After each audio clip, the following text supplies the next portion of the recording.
Now, Korea has an interesting model for financing infrastructure projects with lump sums of money, something called social overhead capital. But it appears those times are changing. Let's bring in Dr. Kim Byung-ju, head of KLMP Consulting, and our regular commentator on this program for an in-depth look. Good afternoon to you, Dr. Kim. Good afternoon. So government public infrastructure spending used to be one of the most biggest or important budget items. Right. But under this Park Geun-hye administration, it looks like things are changing. Right, indeed, things are changing. Let's start with a bar chart that we have prepared. Let's bring it up on the screen. That will tell us a very interesting story here. That will show us the overall change of different budget items over the years, starting from last year into 2016. And average for different items of spending over these years, on average every year, they will increase by 4.6%, as you can see in the red bar right there. And of course, among the items that show fastest growth, of course, this nation that heavily emphasizes education spends a lot on education. We increase education spending as the item that shows the biggest growth every year. And followed by other items. One thing to notice is, of course, welfare these days. Under this new administration, welfare spending will increase every year by about 5.1%. That's pretty big. And R&D, Korea is also spending big time on R&D, driven by the government itself. That's interesting news as well.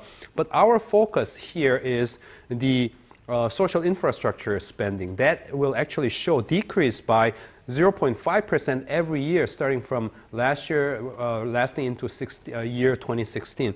And that is the focus of contention and discussion these days, whether this is the right plan for Korea.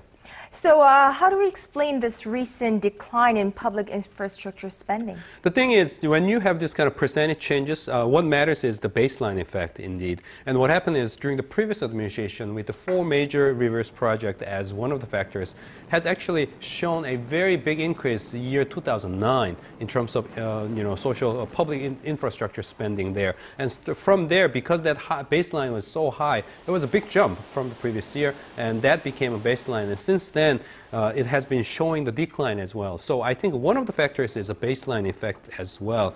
And the government and the public has realized after that big increase of infrastructure spending because of the 4 major rivers project, we need to kind of come down to the normal level. But however, that plan for decreasing on the public infrastructure over the next several years itself still remains as an issue here, and that we should keep in mind. And of course, the reason why Korean government is doing that is because we want to achieve as much as we can the balanced budget here, and that means reduction in expenditure, and we cannot reduce expenditure on welfare. We have to actually increase that. And defense will have to increase because of North Korean threat, as you saw on the bar chart right there. Education is an item that we can never reduce this expenditure of. So looks like the public infrastructure became the target of the cut itself, and I think that is the story to explain why this is happening. Right, and the government plans not to raise any more taxes, so it will have to come from somewhere, the budget. Right. Now, it looks to me that Korea could have, we already have enough infrastructure. Could that be another reason why that's driving down the demand? Actually, a lot of people seem to believe that, and I'm one of them as well, actually. Like as you drive around the country, it looks like all these nice roads, at least in my own view, all around the country itself, and all the bridges as well. I have friends who are in the bridge construction business, and they actually have told me that they have run out of ideas of building bridges in Korea because we've been connecting so many different islands here. But that's personal view, that's subjective view.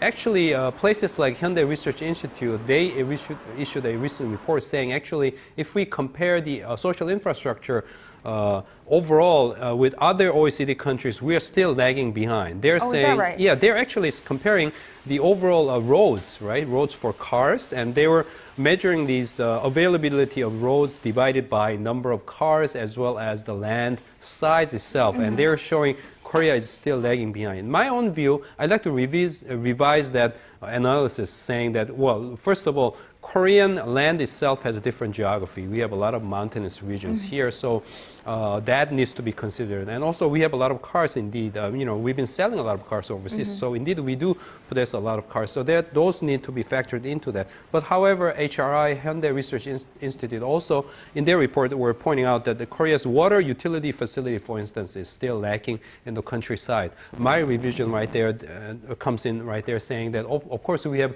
heavy population concentration in urban areas. So indeed, we cannot have all these kind of water facility utilities that people don't use because we don't have many people on the countryside. Right. But then again, that's one of the measures that those people who argue for continuously increasing spending on the social infrastructure here as well. And HRI report also talked about overall logistics, level of development is still lagging behind OECD average, and also energy infrastructure also same story applies right there too. So the view is divided here, but one group, considerable size of group here in Korea are very much concerned about the future cuts in public infrastructure spending. Right, and there are others who argue that we should no longer rely on public infrastructure to boost the economy. Right, indeed. That also includes me, I suppose. But there is the other side who are saying, look, Korea has been growing based on this kind of government activism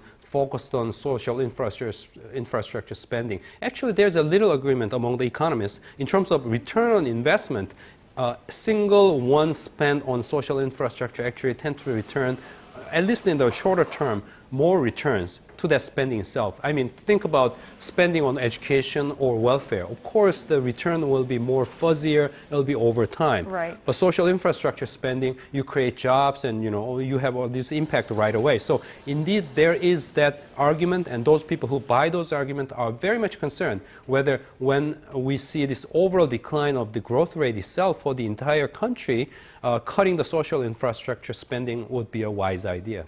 Right, so what needs to be done in the future to spend this shrinking government spending or public infrastructure budget more efficiently? Right. Whether we increase the public infrastructure building expenditure or not, there are points that we should keep in mind. We should continue to focus on the question of regional balance in terms of development here. So maybe we can, within the declining budget, we can try to spend more on the regions, where infrastructure development has been lagging behind. That should be kept in mind, I think, for sure. And also, more efforts need to be made on emphasizing the public investment in infrastructure spending, infrastructure investment. Here in Korea, because of the recent political discourse, because of the previous administration scandal and all that kind of stuff, public is losing their interest in private investment in infrastructure spending. But the thing is, private investment usually returns better return on infrastructure building as well. So that needs to be rethought. And also, because of the climate change, we do need to work out infrastructure again and again. We need to change them and improve them, the current existing ones. So that continuous spending on those sides would need to be kept in mind, meaning that we need better maintenance system as well. And also, lastly, social infrastructure spending in new areas like building smart cities, green homes, smart grid, and also the electric cars, their charging stations, and also energy storage systems. So there are new areas where this limited money can be spent better. Right, so I suppose a new way of spending, better accommodating the future needs. Absolutely. All right, Dr. Kim Byung-ju, thank you so much for today. We'll talk to you tomorrow. Okay.